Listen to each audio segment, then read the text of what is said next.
gentlemen, that was one that you remember. We say a lot that there are not many regular season games that you remember, but we're all going to remember that game. Hopefully, it will be at a turnaround. If we turn things around this season, we'll remember, man, that has to be the lowest point for the Atlanta Braves, where we have been begging. We have been rubbing rabbit's feet together. We're thinking about bringing out Joe Boo. We were just saying it's just baseball. We couldn't get hits, and you put up 5 runs early, up 5-0. You finally get runners in scoring position to come home. You finally look like you have life, and you lose 6-5 on a walk-off home run by Shohei Ohtani into the Dodger night. The most Atlanta loss ever, 5-0. You had a really weird lineup in yesterday. It almost felt like the split squad lineup as you tried to do things to shake things up. Eli White's in the lineup. Chadwick Tromp is in the lineup. Ozuna's batting second. Yeah, Ozuna's way up there. De La Cruz is hitting 5th. Nick Allen's your shortstop. What's the guy's name? Stuart Fairchild. I had to look up to see who the hell he is. I know we just acquired him a couple of days ago. Did they tell us during the broadcast he's the only guy with the first name Stuart playing baseball right now? Does that even make sense? Probably does. Either That's way, hilarious. You're up 5-0 after 2 innings, and then Bryce Elder starts to scuffle a little bit, and you give up a home run to Tommy Edman, and then you give up a home run to Michael Conforto, and then all of a sudden you get into your bullpen, and your bullpen does a good job until Daysball Hernandez comes in and gives up a couple to tie it up, and then Raisel Iglesias throws a pitch to Shohei Ohtani that I'm not sure still lands, and we're 0-7. Can I give you a nugget early that you may want to listen to for the 7 o'clock hour? Let's listen while we give it away Braves tickets in that 7 o'clock hour. I read yesterday that never has a team started 0-7 in baseball made the postseason. So you're saying there's a chance. It's us against history now. Yeah. Us against everybody, literally. Now, after what we saw last night, that hurt because even though you were up and you felt and you saw the Dodgers coming back, the hold-on factor when Raisel Iglesias comes in the 8th, you know he's well rested. So setting him out there for 2 innings, it didn't feel like it was a problem. I guess the biggest thing was the lineup, was that snitch signal that I'm going to try everything, because you look at that lineup, that bespeaks there's nothing else I can do. I got a new guy in right field, as you pointed out, John Michaels. I'm moving Marcell Ozuna out of a spot that he never bats in, and I'm trying every single thing I can. I don't start Michael Harris II and bring him in later in the game. Right. You're trying everything you can to get some magic, and it looked like it was working. It almost did, until Shohei Ohtani hits a walk-off in the bottom of the 9th. Now, here's the caveat. There was not a second and third wild card for a lot of baseball, so maybe 0-7 becomes easier. But here's the second part to this that makes you want to puke. Only twice teams have started 0-7, have even finished with a winning record. The 1983 Astros finished 85-77, and the 1980 Braves went 81-80. So you want to talk about really against history. I know you had a couple of 6-game losing streaks last year and you were able to overcome it. I know you were on the West Coast. Insert excuse here, insert injury here. You're not even at a point of the season where you can call people and start making major moves.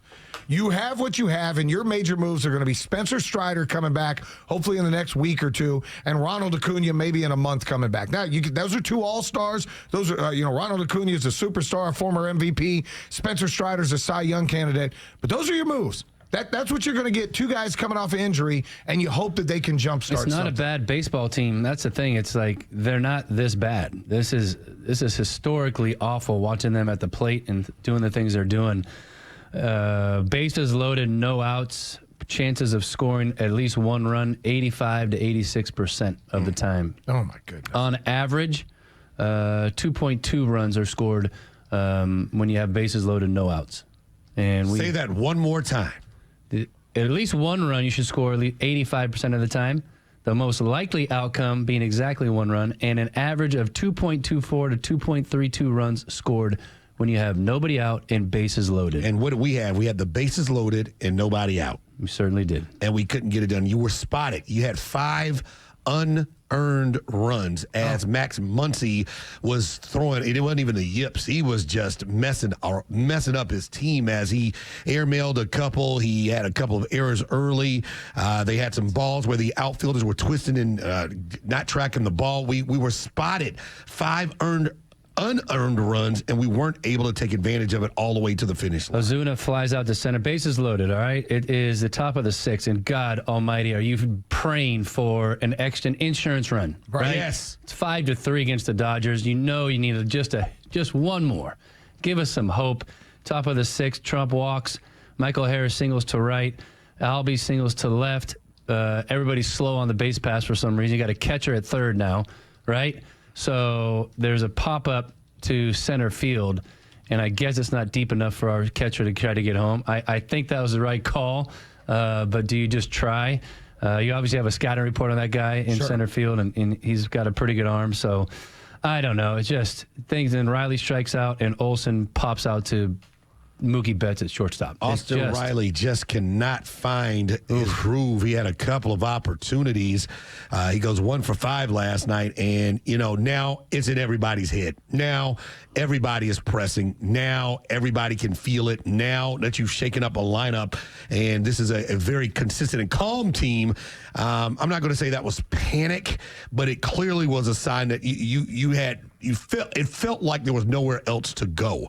And like I said, it almost worked, but it didn't. The bright side, Marcell Ozuna continues to get on base. He did draw 3 walks, but he's the only guy consistently able to get on base. And now the Braves have to pay for it now with an 0-7 record. Thank goodness we have a day off for everybody just to wipe their minds clean and get ready for the home opener tomorrow against the Marlins. So my buddy sent me a text. I was in bed.